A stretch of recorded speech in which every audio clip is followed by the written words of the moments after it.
하나님의 말씀은 로마서 5장 12절에서 21절까지입니다. 로마서 5장 12절. 그러므로 한 사람으로 말미암아 죄가 세상에 들어오고 죄로 말미암아 사망이 들어왔나니 이와 같이 모든 사람이 죄를 지었으므로 사망이 모든 사람에게 이르렀느니라. 죄가 율법이 있기 전에도 세상에 있었으나 율법이 없었을 때에는 죄를 죄로 여기지 아니하였느니라. 그러나 아담으로부터 모세까지 아담의 범죄와 같은 죄를 짓지 아니한 자들까지도 사망이 왕노릇하였나니 아담은 오실 자의 모형이라. 그러나 이 은사는 그 범죄와 같지 아니하고 곧 한 사람의 범죄를 인하여 많은 사람이 죽었은즉 또 하나님의 은혜와 또한 한 사람 예수 그리스도의 은혜로 말미암아 선물은 많은 사람에게 넘쳤느니라. 또 이 선물은 범죄한 한 사람으로 말미암은 것과 같지 아니하니 심판은 한 사람으로 말미암아 정죄에 이르렀으나 은사는 많은 범죄로 말미암아 의롭다 하심의 이름이니라. 한 사람의 범죄로 말미암아 사망이 그 한 사람을 통하여 왕노릇하였은즉 더욱 은혜와 의의 선물을 넘치게 받은 자들은 한 분 예수 그리스도를 통하여 생명 안에서 왕노릇하리로다. 그런즉 한 범죄로 많은 사람이 정죄에 이른 것 같이 한 의로운 행위로 말미암아 많은 사람이 의롭다 하심을 받아 생명에 이르렀느니라. 한 사람이 순종하지 아니함으로 많은 사람이 죄인이 된 것 같이 한 사람이 순종하심으로 많은 사람이 의인이 되리라. 율법이 들어온 것은 범죄를 더하게 하려 함이라. 그러나 죄가 더한 곳에 은혜가 더욱 넘쳤나니 이는 죄가 사망 안에서 왕노릇한 것 같이 은혜도 또한 의로 말미암아 왕노릇하여 우리 주 예수 그리스도로 말미암아 영생에 이르게 하려 함이라. 오 하나님 아버지, 은혜를 감사합니다. 인생으로 도무지 알 수 없고 생각할 수도 없는 이 놀라운 하늘에 속한 신령한 계시를 우리가 알아들을 수 있는 수단을 통하여 알려주시니 감사를 드립니다. 영광, 존귀, 찬송 주님 세세토록 받으시기에 합당하니이다. 우리 주 예수 그리스도의 이름으로 감사하며 기도드리옵나이다. 아멘. 자, 우리가 오늘 읽은 이 본문은 이 뜻을 우선 문장에 나타난 의미가 무엇인가를 알기 위해서 우리가 여기 세미하게 봐야 됩니다. 자세하게 봐야 돼요. 이제 그걸 다 보고 나면은요. 우리가 방금 읽었던 내용이 얼마나 놀라운 내용인가. 이 놀라운 이 내용들은 인류가 살아오면서 인생이 무엇인가 하는 문제를 가지고 인류 가운데서도 똑똑하다고 하는 사람들이 나름대로 일생을 걸고 추구했던 인간 존재의 본질에 관한 질문들. 인생이란 무엇인가? 나는 누구인가? 그 누구도 알지 못했던 그냥 절망만 하게 만들었던 인간 존재의 본질에 관한 가르침이 이 속에 담겨져 있습니다. 이 속에 있는 이 내용이 깨달아질 적에 저 철학자들 소크라테스부터 시작해서 공자, 맹자, 그리고 이 시대의 이 철학자들, 실존주의 철학자들, 그들이 질문을 했지만은 답은 찾을 수 없었던, 답은 제각각이라, 질문은 동일하지만 답은 제각각으로 부분적으로 코끼리 다리 만지듯이 그렇게밖에 할 수 없어요. 왜냐? 우리 인간 존재 자체가 유한한 피조물이 무한한 하나님의 뜻을 알 수 없는 것은요. 온전히 알 수 없는 것은 구조적으로 그렇게 되어 있는 거예요. 그러나 철학자들은 이와 같은 하나님과의 관계를 모르고 인간 중심으로 생각하다 보니까는 부분적으로는 맞지만은 그러나 진정한 질문에 대한 답은 가지지 못합니다. 일관적으로 인생을 진지하게 연구했던 철학자들의 일관된 소리는요, 허무입니다. 허무. 20세기 초를 강타했던 실존주의, 저희들이 어린 시절에 이 나라에 지금 돌이켜 생각해 보니까는 만년해에 들어왔던 사상이 실존주의 사상이에요. 최첨단 사상. 서구의 문명과 함께. 그래서 많은 철학자들은요, 허무를 견디지 못해서 자살이 최선이다. 우리 어린 시절에 참 지금과 같은 생각해 보면은 곳곳에 사상적 독이 온통 퍼져 있는 거예요.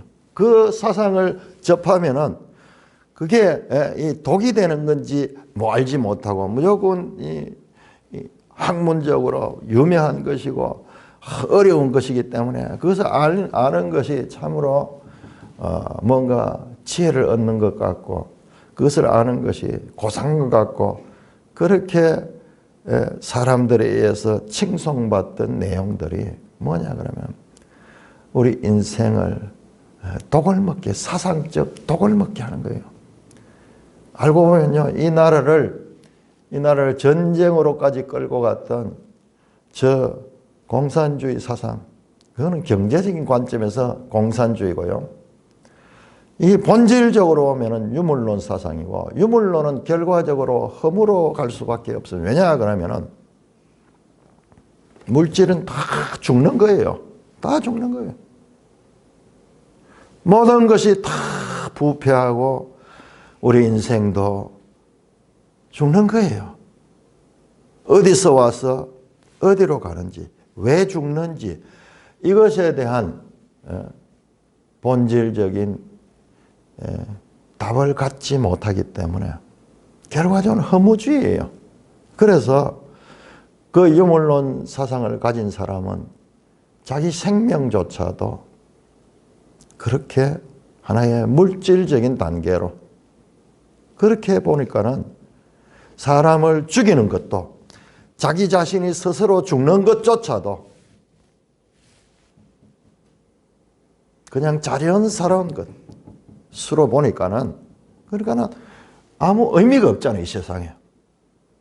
그래서 하나님을 제거하고 감정을 제거하고 오로지 경제적인 평등을 추구한다는데 아니 그거보다도 더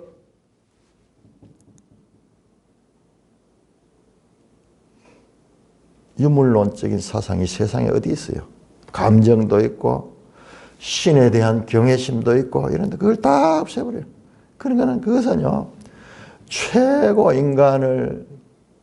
저질로 만드는 그와 같은 독이 묻은 사상들인데요. 그 결과 어떻게 됐습니까?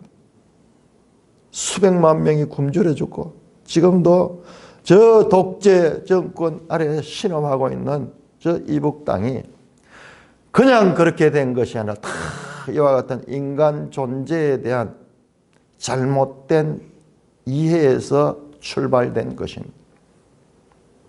오늘 우리가 읽었던 이 내용 속에는 그와 같은 인간 존재의 본질적인 문제의 원인과 그리고 그 모든 절망적인 인생을 소망으로 이끌어 주시는 예수 그리스도의 구속의 의미가 어떻게 나오느냐? 논리적으로 그렇게 전개되고 있는 인간이 알 수 있는 최고의 지혜가 나타나 있는 것입니다. 자, 우리가 5장 12절과 21절과 우리 어제 공부했던 1절과 11절이 내용이 좀 달라요. 내용이 다른데 그러나 우리가 어제 봤듯이 문학적인 그와 같은 형식에 있어서는 또 연결이 돼요. 그것이 뭡니까? 어제 말씀드렸던 폴로 말론, 하물며 우리 로마서에서는 더욱이 비교죠. 대조하고 비교하여서 그 전하고자 하는 뜻을 명확하게 하는. 여러분 우리가 빛을 설명하려고 그러면은 어두움이 없이는 빛이 설명되지 않아요. 크다 작다 이와 같은 비교도 이와 같은 그 차이도 비교가 아니면은 우리가 인식할 수가 없습니다. 마찬가지로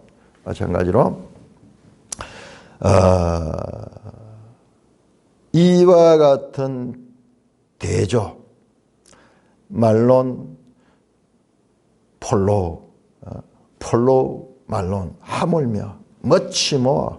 자, 어제 나왔죠? 어제 더욱이라는 표현으로 나타났는데 그것이 오늘 본문에도 계속 여러 군데서 나오고 있습니다. 15절 보세요. 15절 더욱 하나님의 은혜와 그 다음에 17절에 가면 더욱 은혜와 의의 선물 그리고 20절에도 은혜가 더욱 넘쳤나니. 자, 이와 같은 수사적인 표현에 있어서는 일관성을 가지고 있다 하는 것을 보면서 이 두 내용은 완전히 분리되는 것 같으면서도 그런 표현 면에서는 연속성을 가지고 있는 것을 알 수가 있습니다. 자, 우리 5장을 다시 한번 정리해 보면요. 5장 1절은 믿음으로 말미암아 우리가 누리게 된 화평, 하나님과의 화평의 관계를 말씀하고 있고 5장 2절은 그러므로 말미암아 미래에서 우리가 소망이 있고 그 하나님의 영광에 참여할 수 있는 그와 같은 것을 바라고 즐거워하는 거예요. 그 즐거움은 현재 5장 3절 4절에 나오는 환난 가운데도 즐거워할 수 있는 그와 같은 힘을 주는 거예요. 성령께서 우리에게 힘을 주는데 이 3절 4절 환난 가운데도 즐거워할 수 있는 것은 바로 5절에서 8절까지 나오는 하나님의 사랑, 성령에 의하여 부원받은 이 하나님의 사랑이 우리 가운데 있어서 우리가 이와 같은 어떠한 환난 가운데도 소망을 가질 수 있는 거예요. 그런데 그 하나님의 사랑이 어떠한가를 설명하는 것이 5절에서 8절이에요. 우리에게 무슨 조금이라도 선한 것, 우리에게 의로운 것, 우리가 하나님께 뭔가 이 공로가 되는 것이 있었냐 하면 전혀 그러죠. 연약할 때, 죄인 되었을 때, 결과적으로 원수 되었을 때 하나님께서 그 아들을 보내셔가지고 우리에 대한 하나님의 사랑을 확정한 그 사랑, 그 사랑에 의하여 우리가 의롭다함을 받았기 때문에 이 사랑은 현재뿐만 아니라 미래에 올 우리의 구원을 확실하게 담보하고 보증해 주는 거예요. 보증해. 그래서 5장은 2절에서 즐거워하느니라 시작해서 11절에 또한 즐거워하느니라도 끝이 나는 거예요. 너무너무 중요한 내용입니다. 자, 그리고 12절 이어집니다. 그러므로, 자, 우리 이 그러므로는 앞에 내용을 받는 의미도 있지만은 여기에서 보면 그 헬라에서 이 접속사가요. 접속사를 잘 해야 돼. 앞에 것을 받아서 그러므로도 있고 또는 이제 다른 주제로 이 넘어가면서 그런 접속사인데 우리가 번역이 이럴 때는 좀 다르게 해줘야 될 그런 번역인데 자, 그러므로 해서 왜냐 이어진 내용이 앞에하고는 구별이 됩니다. 자, 구별이 됩니다. 이제는 예수 그리스도가 누군가? 우리가 믿음으로 말미암아 의롭다함을 받았는데 그 예수 그리스도는 누군가? 그 구원론의 뿌리가 되는 예수 그리스도가 누군가를 가르치려고 하니까는 그것도 대조를 통해서 가르칠 수밖에 없어요. 그래서 아담과 예수 그리스도를 대조하면서 이제 말씀을 전개하고 있습니다. 이제 5장 12절에서 21절은 이제 앞에서 나왔던 3장 21절에서 5장 11절까지 나왔던 이신칭의 5장 1절도 이신칭의를 다루고 있죠. 우리가 믿음으로 의롭다 하심을 받았으니 그러니까 11절까지도 이신칭의가 그대로 연결돼서 3장 21절에서 5장 11절까지 무려 3장, 4장, 5장 11절까지 바로 이신칭이라는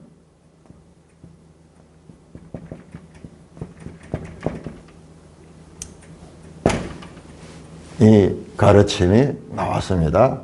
이렇게 중요하게 다루죠. 이 모든 이거는 결국 뭐냐? 믿음으로 의롭다함을 얻는다 하는 것은요. 이 구원받는다 그냥 이게 뭐냐? 구원론이에요. 구원론.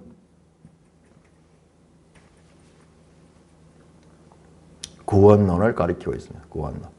이제 자 12절에서 5장 12절에서 5장 21절까지가 지금 아담과 그리스도 대조를 통해서 그리스도가 누구신가? 그리스도를 통하여 의롭다함을 받은 그 의미가 얼마나 위대한 것인가를 대조를 하고요. 6장에서 8장까지 걸쳐서 로마서 확 정리해야 됩니다. 8장까지 걸쳐서는 여기는 구원론이 주로 구원론이었다면 이제는 성화론, 변화받은 의롭다함을 받고 그냥 죽어버렸으면은 그냥 뭐 하늘나라에서 영광에 들어갈 텐데 이런 변화를 받은 믿음으로 만약 변화를 받았지만은 현실에서 우리가 살아가야 될 그와 같은 삶에서 이 변화받은 자들이 어떻게 살아야 될 것인가. 우리 환경도 똑같고 우리 속에 죄성도 있어.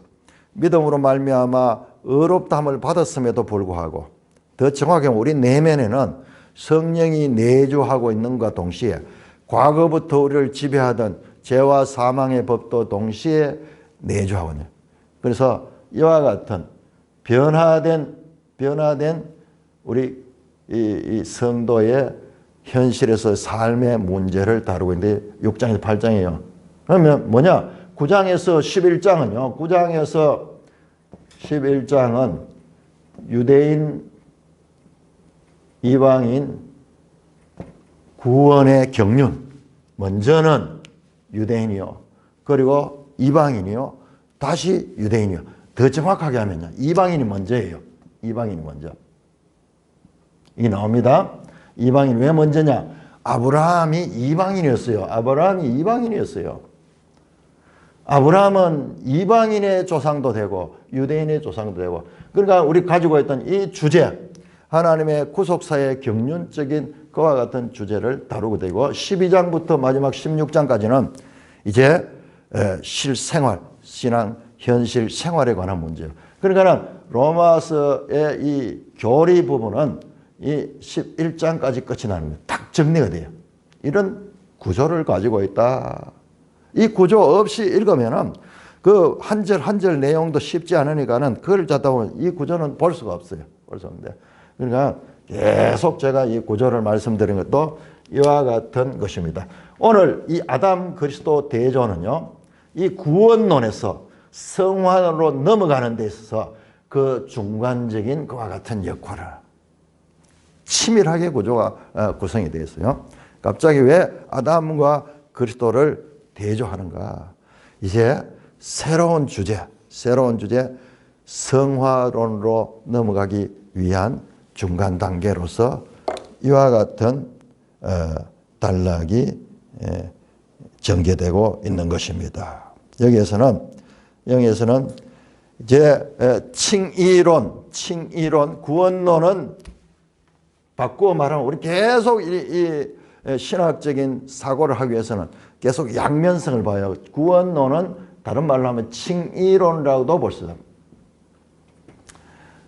어제 나왔던 속죄소가 시온소가 되듯이, 그 다음에 죄사함과 의롭다함이 서로 같은 의미의 양면이 되듯이, 마찬가지로 의롭다함을 받았다는 것은 구원을 받았다는 거예요. 자, 의롭다함을 통해서 구원을 받았다.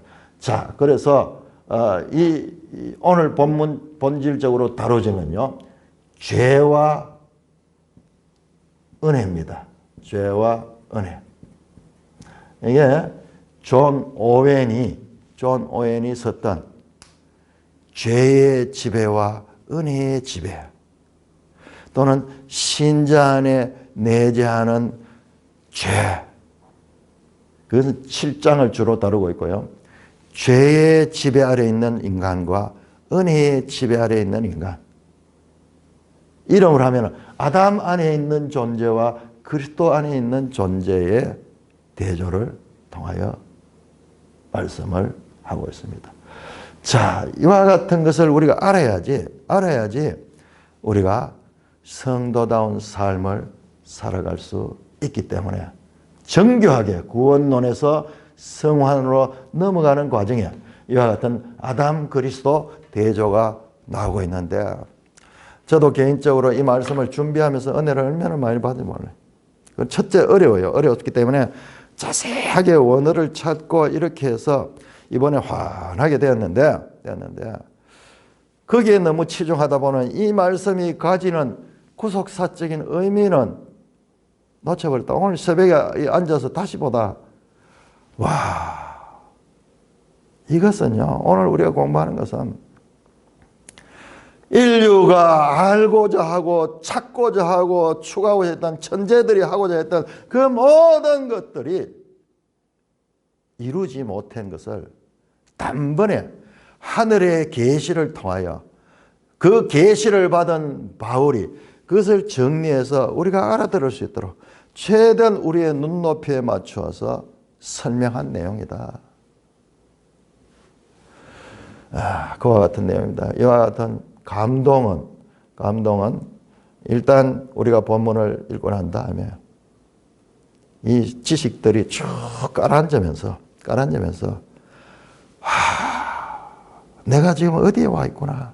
우리가 때때로는 살아가면서 참으로 그냥 눈앞에 보이는 현실 앞에서 있기 때문에 어떤 기쁨이 있을 때도요, 늘 똑같아요. 우리 몸의 감각을 통해서 느끼는 그런 부분은 별 차이가 없어요. 그러나 그것을 한번 저 위에서 내려다보면 때로는요, 말할 수 없는 그와 같은 이 은혜의 시간 속에 있는 때나, 그냥 일상의 때나, 그냥 덤덤하게 넓게 못 보고 깊이 못 보면은 그냥 삶의 연속에 지나지 않아요. 마찬가지로 이 본문도 그와 같은 너무나 중요하고 은혜로운 그 말씀. 그럼에도 불구하고 현실적으로는 우리 한 절 한 절을 또 이해해야 되기 때문에 한 절 한 절로 파고 들어가 보도록 그렇게 하겠습니다. 자, 12절에서 19절까지는 아담과 그리스도를 대조합니다. 아담과 그리스도를 대조합니다. 자, 여기에서 우리가 알 수 있는 것은 소위 성경에 이제 모형론이라는 것이 모형론이 나오는데 아담, 그리스도 이 두 사람은 무엇을 가지고 있느냐 그러면 왜 이야기를 이것이 대표성의 원리를 가진다. 대표성의 원리.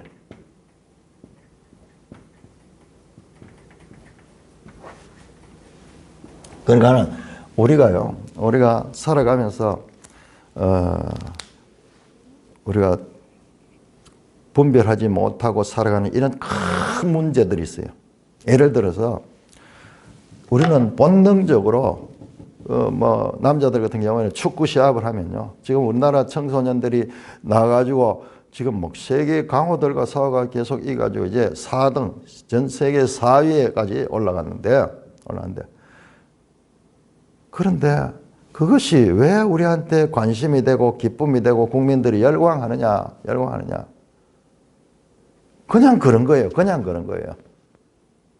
자연스럽게 그런 거예요. 그거 왜 그래요? 그들이 우리를 대표하기 때문에 태극기가 펄럭이면은 여러분 여기에서는 못 느끼는데 저는 다른 나라에 가서 유엔 앞에 수많은 나라의 국기들인데 그 가운데 태극기를 우리한테는요. 그 많은 수백 개의 국기 가운데서도 그 한 개는 우리한테 가슴을 쨍하게 우리를 관심을 집중하는 바로 그거예요. 우리는 인간 존재는 우리도 의식하지 못하는 사이에 본능적으로 그것을 아는 거예요. 대표성의 원리 속에 지배를 당하고 있다. 좁게는 개인이고 우리 가정도 마찬가지잖아요. 우리 가족 가운데 누가 나가서 비참한 일을 당했다.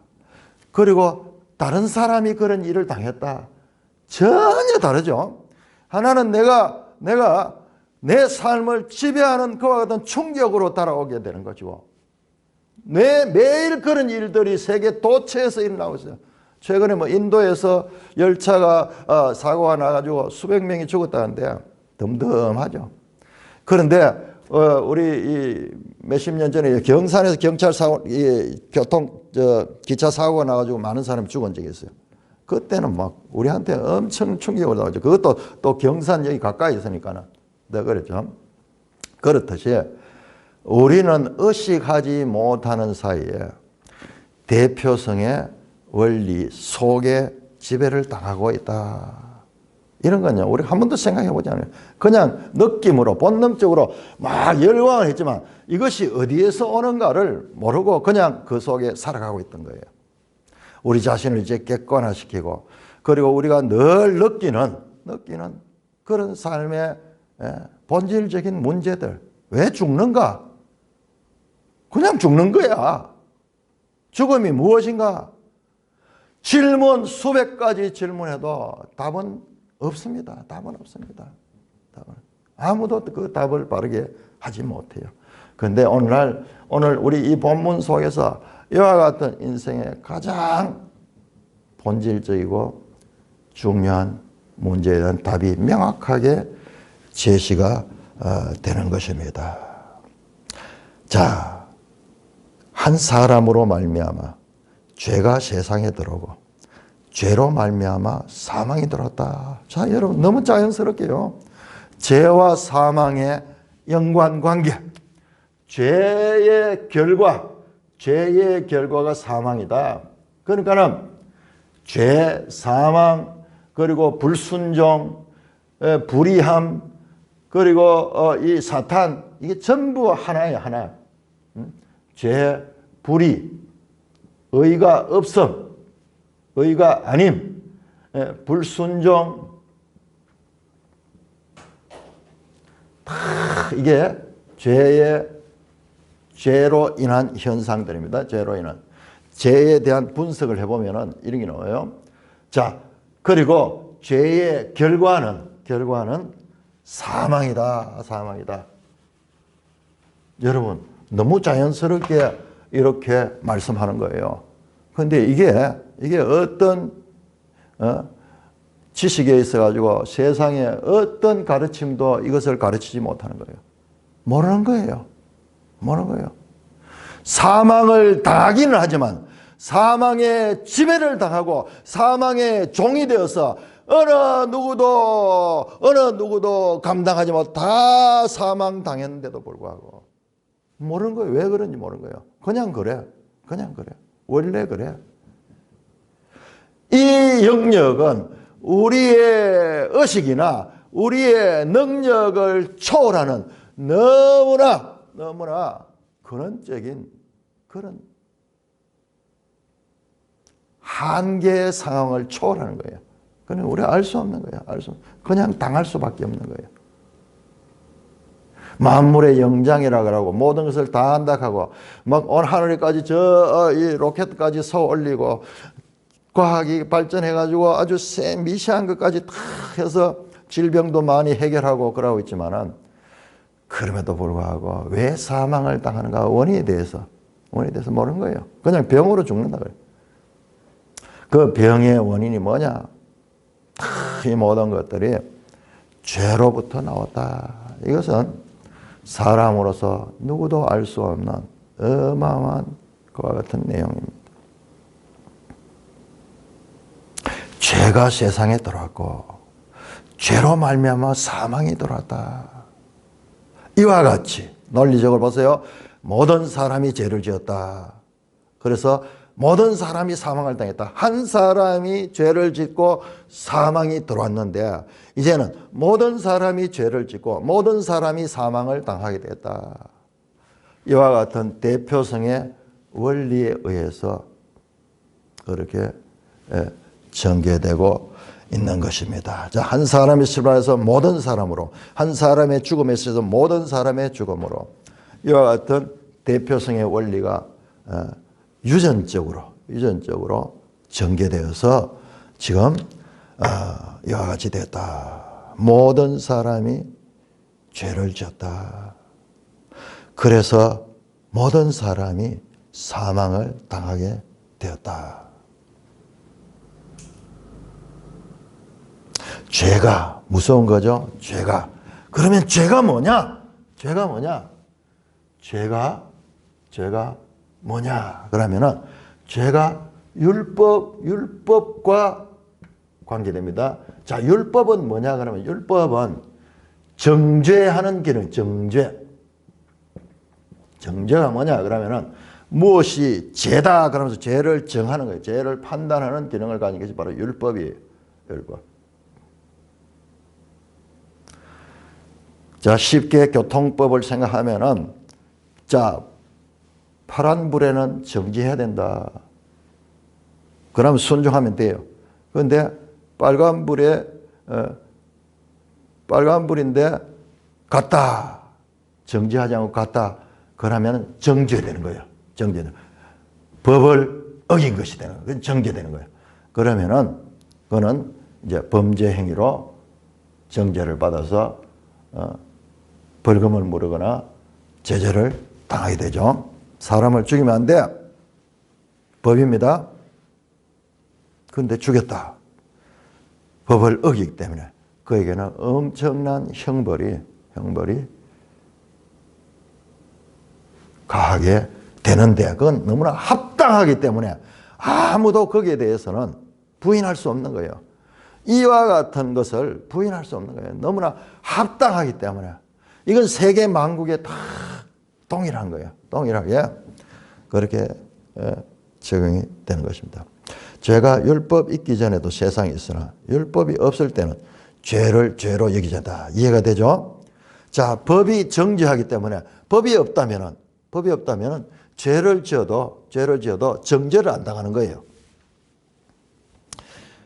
우리는 법 속에 태어나고 법 속에 자라고 이 나라도 다 헌법에 의해서 대통령이 되는 것도 헌법에 의해서 법에 의해서 다 됩니다. 그래서 우리는 법이 공기처럼 법에서 법 아래서 태어나고 법 아래서 죽어가는 존재들이에요. 그런데 이 법이 있기 전에 여기서 법은 모세율법. 자, 모세율법 이전에는 이와 같은 법이 없었어. 그러니까는 사람들이 죄를 지어도 죄가 되지 않는 거예요. 정죄함이 없는 거예요. 법이 없기 때문에 정죄함이 없는 거예요. 정죄함은 법을 통해서 정죄가 되는데 법이 없기 때문에 정죄가 없다. 그렇지만은 보세요. 아담으로부터 모세까지 범죄와 같은 아담의 죄를 짓지 아니한 사람들, 아담처럼 죄를 짓지 않은 사람들도 다 죽음을 당해. 사망당해. 비록 율법으로 정죄되지 않았더라도 이들이 사망당하는 걸 보면 죄인인 거야. 결과적으로 율법의 정죄함이 없어도 죄의 증거, 죄의 삭시 사망이기 때문에 율법 없는 상태에서도 사망을 당하니까는 비록 죄라고 정죄되지는 않지만은 그가 죄인인 것이 드러나는 것이 바로 증거로서 드러나는 거예요. 죄의 결과가 사망이기 때문에 법이 없어서 비록 그 사람이 죄를 지었다 안 했다 그와 같이 말하지 않더라도 사망당하는 보면 그가 죄인이라는 증거가 나타나는 거예요. 자, 우리가 내가 죄인인가 아닌가 사람들이 그 전부 자기 선택인가 자기 생각에서 결정되는 것 같아요. 그래서 어떤 사람은 죄인은 무슨 죄인이야? 내가 왜 죄인이야? 드러난 죄인들 내가 무슨 나쁜 짓을 해서 자 그래서 죄인이냐 아니냐는 우리의 의식적인 판단의 기준에 의해서 결정된다고 생각하는 거예요. 참으로 이것이 우리 인간이 아전인수인 거예요. 아전인수. 우물 안에 개구리 같은 생각이에요. 아니 그게 아니에요. 그거는 우리 인간 안에서 내 의지를 가지고 상대적인 그런 관점이지 사람이 죄인이라는 것은 증거로서 팩트예요. 팩트. 사실. 왜? 모든 사람이 다 죽음으로 말미암아. 죽는 것은 바로 사람이 죄인 되었다는 그와 같은 증거입니다. 증거. 팩트예요. 팩트.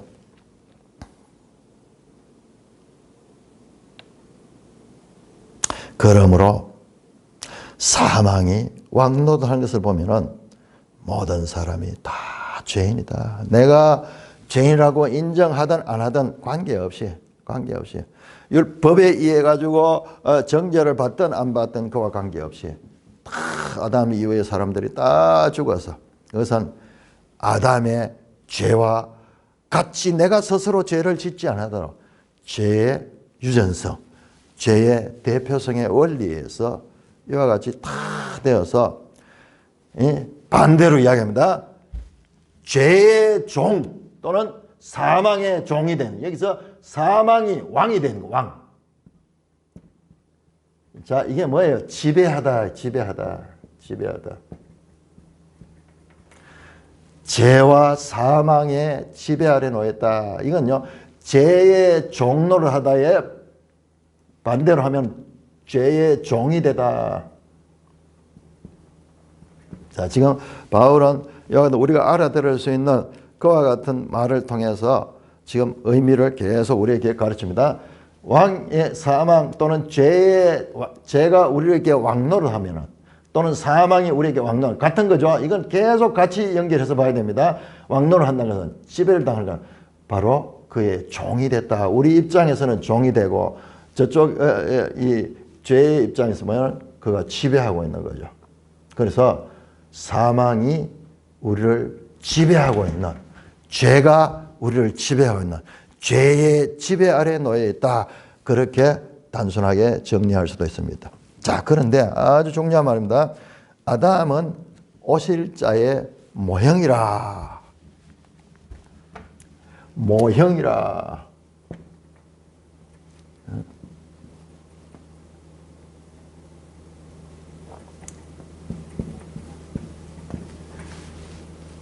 티포스.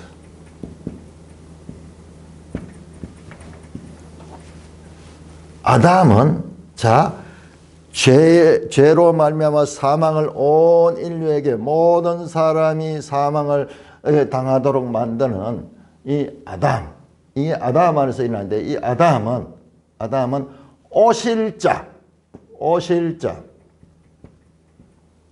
오실자의 모형이다. 티포스 모형이다.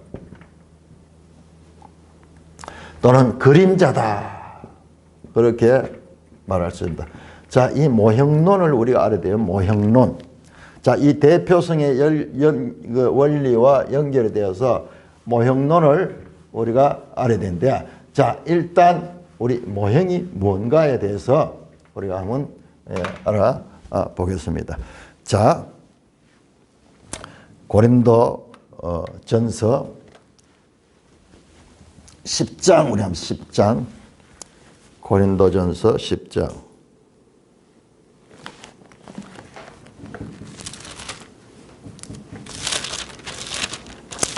자, 성경에서 우리가 이제 중요한 모형론, 이거는요,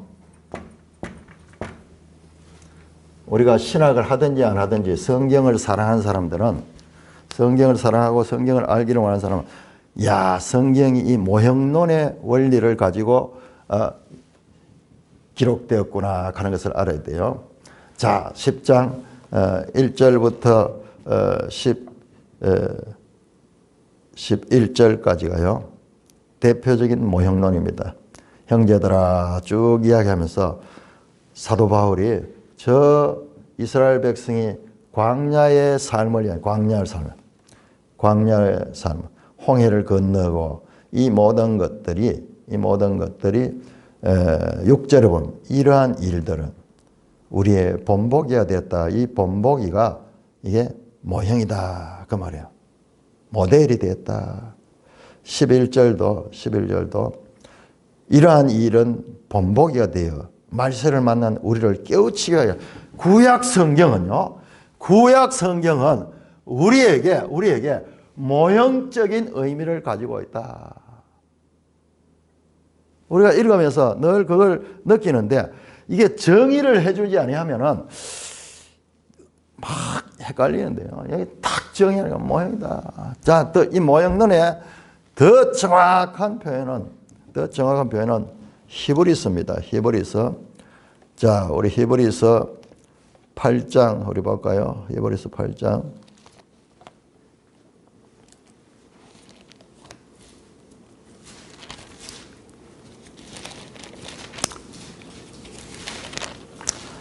히브리서 8장. 자, 여기에서는 그 고린도전서에서는 이스라엘의 광야에서 홍해를 건너고 광야를 건너고, 그리고 그들이 광야 생활했던 그 사건 자체가 바로 예수 그리스도를 가리키는 모형이다. 그렇게 했죠. 자, 이번에 이 히브리서를 보면은 히브리서에는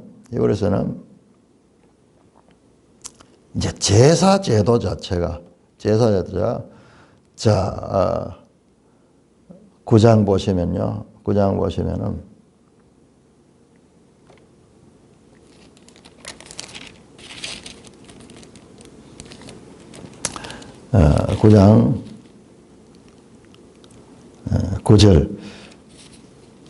9절에는 자, 이와 같은 제사제도, 성소의 그 구조 자체, 성막의 구조 자체가 자, 이것들이 9절에 보시면 이 장막은 현재까지의 비유니, 여기서 비유라고 표현인데 이게 모형적인 그런 의미를 가지고 있는 것입니다. 자, 그러면서 이런 것들을 먹고 마시는 여러 가지 씻는 것과 함께 육체에 보면 개혁할 때까지 맡겨둔 것이다. 자, 모형과, 자, 23절 보시죠. 그러므로 하늘에 있는 것들의 모형은, 이 제사 제도와 성막의 이 제도, 이런 것들은 하늘의 모형들이요. 모형. 그래서 이 8장에도 8장, 9장, 10장 다 이 제사 제도를 모형과 그림자의 관계로 말씀하고 있습니다. 그러니까는 자, 우리가 이제 성경을 읽을 때 바울이 계속 옛날 이야기들을 구약 이야기를 가져와 가지고 막 적용을 시키고 때로는 본문을 인용하기도 하고 이렇게 하는 거죠. 자, 이 모든 것들이 바로 이와 같은 성경의 모형론에 의해서 이와 같은 말씀을 한다는 것을 우리가 알 수 있습니다. 자, 그런데 15절입니다.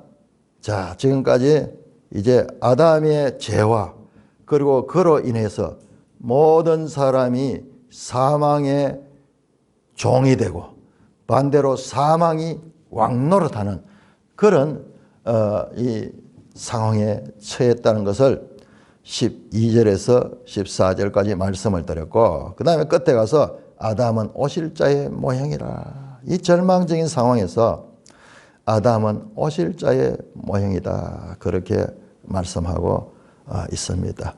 자, 이 모형론을 오늘 한 가지만 더 보고 오늘 시간이 부족해서 제가 이 모형론을 우리 하나 더 보겠습니다. 자, 고린도전서 15장을 합니다. 고린도전서 15장.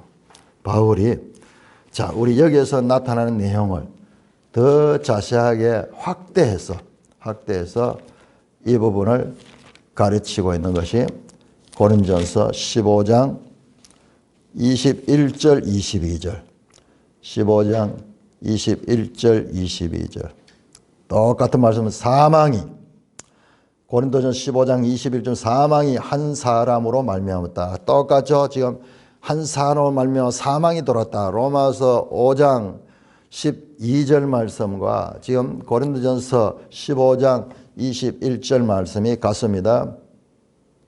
자, 그러면서 죽은 자의 부활도 한 사람으로 말미암는다. 그러면서 이 대조를 하고 22절부터 아담 안에서 모든 사람이 죽은 자같이 그리스도 안에서 모든 사람이 삶을 얻으라. 자, 아담은 오실 자의 장차 오실 자의 모형이라도 오실 자. 그러니까는 이 아담이 가지는 이와 같은 결핍, 죄와 사망의 종된 자, 이 문제를 해결하시려고 이 오실 자가 있는 게 그 오실 자의 모형이다. 그래서 이 아담을 둘째 아담 또는 마지막 아담이라고 표현하면서 말씀을 이어갑니다. 자, 15장 45절 이 두 개를 같이 보면요, 이 로마서가 확 연결됩니다. 45절입니다. 기록된 바 첫사람 아담은 생명이 되었다 함과 같이. 자, 첫사람 아담이 생명이 되었다. 이게 무슨 말이냐 하면 창세기 2장 7절에 사람을 흙으로 짓고 하나님이 훅 숨을 불어넣으니까 그가 혼이 되었다. 살아있는 혼이 되었다. 여기서 생명이라는 표현보다도 산혼이라는 표현이 더 정확합니다. 자, 마지막 아담은 자, 오실 자와 이미 온 아담, 둘째 아담은 아담과 다릅니다. 마지막 아담은 살려주는 영이 되었다. 자, 첫 아담은 하나님으로의 생명을 받았어요. 그래서 산혼이 되었죠. 그런데 둘째 아담은 죽은 자를 살려주는 영이다. 생명 주는 영인 거야. 완전히 차원이 다릅니다. 하나는 수동적으로 생명을 받아가지고 살아있다가 나중에 죽게 됐지만 그러나 마지막 아담은요, 그 자체가 죽은 자들을 살려주는 그런 영이다. 그런데 순서가 있어. 먼저는 육의 사람이고 그 그 다음에 신령한 사람. 자, 예수 그들은 성령으로 오신 분이고 이 아담은 흙에서 온 육의 사람이에요. 육의 사람이에요. 그리고 아담은 흙에서 출발했지만은 둘째 사람 예수 그리스도는 하늘에서 나셨느니라. 무릇 흙에 속한 자는 48절 흙에 속한 자고 하늘에 속한 자 하늘에 속한 자. 우리가 흙에 속한 자의 형상을 입어야지 또한 하늘에 속한 자예요. 형제들아 내가 이것을 말해. 혈과 육은 쭉 하면서 바로 예수 그리스도를 통한 구원의 승리함을 말합니다. 자, 구원의 승리함을 말합니다. 자, 57절 보시면은 우리 주 예수 그리스도로 말미암아 우리에게 승리를 주시는 하나님께 감사하다. 자, 승리자 예수, 이기는 자. 자, 이 로마서 5장과 그리고 고린도전서 15장을 같이 비교를 하면서 연결하면요, 5장이 확실하게 이해가 됩니다. 자, 보세요. 로마서 다시 돌아갑니다. 자, 그러나 자, 아담과 이 마지막 아담은 비슷한 것 같아요. 비슷한 것 같아요. 그렇지만은 차이가 있습니다. 15절. 그러나 이 은사는 그 범죄와 같지 아니하니 곧 한 사람의 범죄를 위해 많은 사람이 죽었습니다.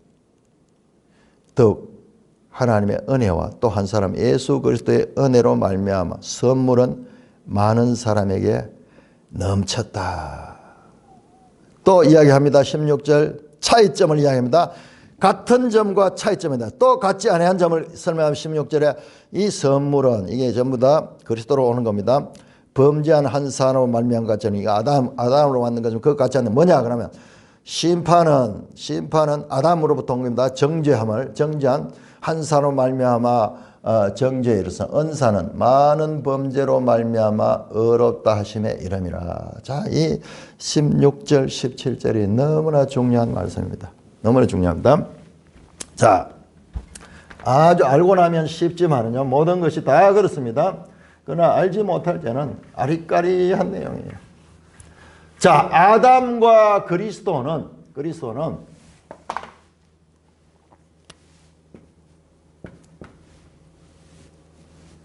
대표성의 원리라는 면에서 같은 원리를 가지고 있어. 근데 아담 안에서는 모든 사람이 죽었어.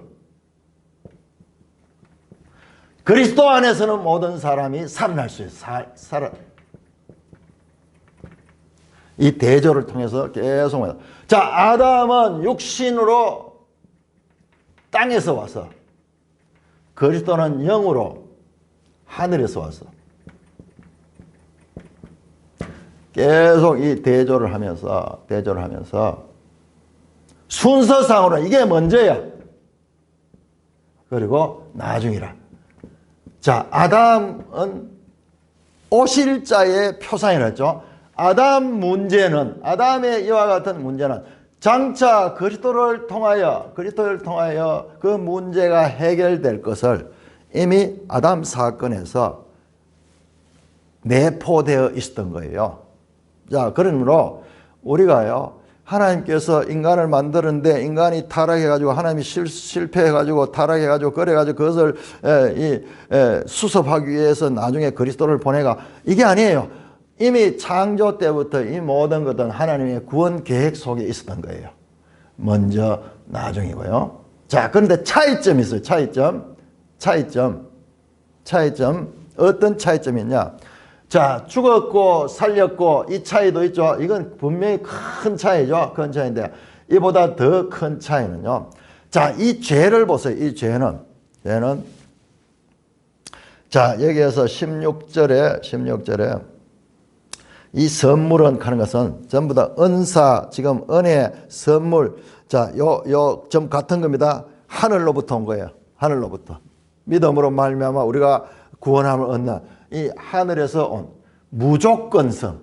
이것은 조건적이고 죄를 범했기 때문에 그와 같이 죽을 수밖에 없지만 이거는 무조건이에요. 무조건. 죄인일 때, 원수 되었을 때 하나님께서 사랑해주는 이 무조건성의 지배를 받는 그와 같은 성격인데, 자, 16절을 보세요. 아담과 그리스도의 결정적인 차이가 나오는데요. 결정적인 차이가 뭐냐 그러면은 이 선물은 그리스도에서 온 것을 가리킵니다. 선물은 범죄한 한 사람 아담을 가리킵니다. 그것과 같지 않다. 차이점이 있다. 차이점. 자, 차이점. 자, 연속성과 차이성. 자, 이것이 우리가 성경을 이해하는데 이 또한 중요한 원리입니다. 구약과 신약의 연속성이 있고 구약과 신약의 차이성이 있어요. 연속성만 봐가지고도 안 되고 차이성만 봐가지고도 아니야. 연속성과 차이성. 그래서 이것을 제가 계속 강조하는 거예요. 발전성이라 발전성. 연결되면서도 발전적으로 차이가 나는 거예요. 차이가 나는 거예요. 자, 그 차이가 뭐라고 그러냐? 그러면 심판은 한 사람을, 심판 이것도 죄로 말미암은 정죄를 가리킵니다. 여기 심판보다 정죄라는 표현이 더 좋을 것 같아요. 그런데 뒤에 또 정죄가 나와. 그러니까 이거를 같은 단어인데 지금 여기는 심판이라고 하고 뒤에는 정죄라고 해서. 자, 전부 다 아담으로부터 온 겁니다. 자, 여기는 심판, 아담의 것은 심판이 있고 그 다음에 정죄가 있고 정죄. 자, 여기는 은혜고 은사, 선물 전부 이게는 그리스도 무조건적으로 온 거예요. 그래서 선물이라는 개념이 들어갈 것입니다. 자, 차이점이 분명히 하는데 여러분 그냥 읽어가지고 이게 무슨 차이가 있는지 잘 몰라요. 차이가 아주 큽니다. 차이가 큽니다. 이 선물은 범죄한 사람을 말만 같자니 심판은 한 사람 말면 정죄일서 은사는 많은 범죄로 말면 어렵다. 자, 여기 보세요. 아담이 죄를 지어서 한 사람이 죄를 지어 가지고 모든 사람이 사망에 이르는 아담의 범죄죠. 자, 은사는 어떻게 따느냐? 그리스도는 따느냐? 많은 사람이 죄를 지었는데 한 사람이 그것을 해결해서 이거를 쉽게 예화를 들어볼게요. 쉽게 들어요.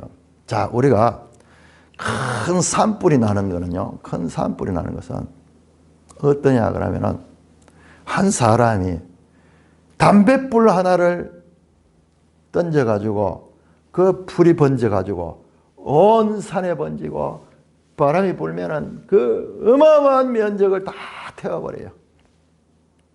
그런데 그 불을 끌려고 하면 어떻게 끕니까? 그 담뱃불 던진 그거 끈다고 꺼집니까? 불은 온통 다 번져놨어요. 그러면 불을 끌려고 하면 그 모든 것을 다 꺼야 돼. 범죄는 한 사람으로 말미암아 온 세상에 확 퍼졌지만은 그러나 은혜는 이 범죄로 인한 사망이 된 이 사람들을 구하기 위해서는 하나하나 다 꺼야 돼. 그래서 이것이 강한 자죠. 강한 자. 왜 그러냐면 온 산을 불붙이는 강한 자였어. 그러나 예수 그래서 은혜는 더 강한 자면 더 강한 자. 자, 이와 같은 죄도 강하여서 모든 사람을 사망에 이르렀지만 이 예수 그리스도는 은혜는 더 강하여서 이 죄로 인한 것을 다 정복할 수 있는 그와 같은 힘을 가지고 있다는 것입니다. 여러분. 자, 여기에서 우리가 예수님의 가르침이 생각나지 않습니까? 예수님 가르침이. 바로 예수님은 그냥 쉽게 그냥 말해서 강한 자가 와서 남의 것을 결박하고 다 다 도적질해 가서 그런데 더 강한 자가 와서 그를 결박시키고 그가 빼앗아간 것을 다 다시 도로 찾아가는 거야. 복음서에 다 나오는 강한 자와 더 강한 자 비유. 그것을 지금 바울이 말하는 거예요. 오늘 그 예수님 말씀이 그냥 단순한 무슨 이야기, 너무 생뚱맞은 이야기잖아요. 너무 당연한 이야기잖아요. 도둑이 와가지고 우리를 결박시키고 우리의 모든 것을 빼앗아 갔는데 그 다음에 그것을 빼어서 올라가려면 누가 가야 돼요? 더 강한 자가 가서 그를 결박시켜가지고 꼼짝 못하게 하고 그것을 빼올 수밖에 없잖아요. 그럼 그 이야기를 왜 하는 거예요? 너무나 단순한 그 예수님의 말씀을, 그 말씀이 가지는 의미가 무엇인가를 사도 바울이 지금 풀어서 설명해 준 거예요. 예수님의 말씀 한마디는 저 천둥 번개와 같은 어마어마한 내용들이 그냥 단순하게 기록되는 거예요. 우리는 들어서 그 말씀을 수용할 수가 없어. 수용할 수가 없어. 그런데 바울이 들어와서 그 모든 것들을 하나하나 풀어서 그래서 우리에게 설명하는 역할을 하고 있는 것입니다. 자, 이와 같은 이 예수 그리스도의 말씀과 바울의 가르침의 연속성, 마태복음과 로마서의 연속성. 여러분, 우리 그냥 읽어 이 두 가지가 관계에 있다는 것은 꿈에도 생각 못 하는데 제가 자세히 보니까는 그 이야기를 하고 있는 것이에요. 자, 이 부분 너무 중요하기 때문에 우리 내일 한 번 더 살펴보도록 하겠습니다. 찬송가 370장입니다.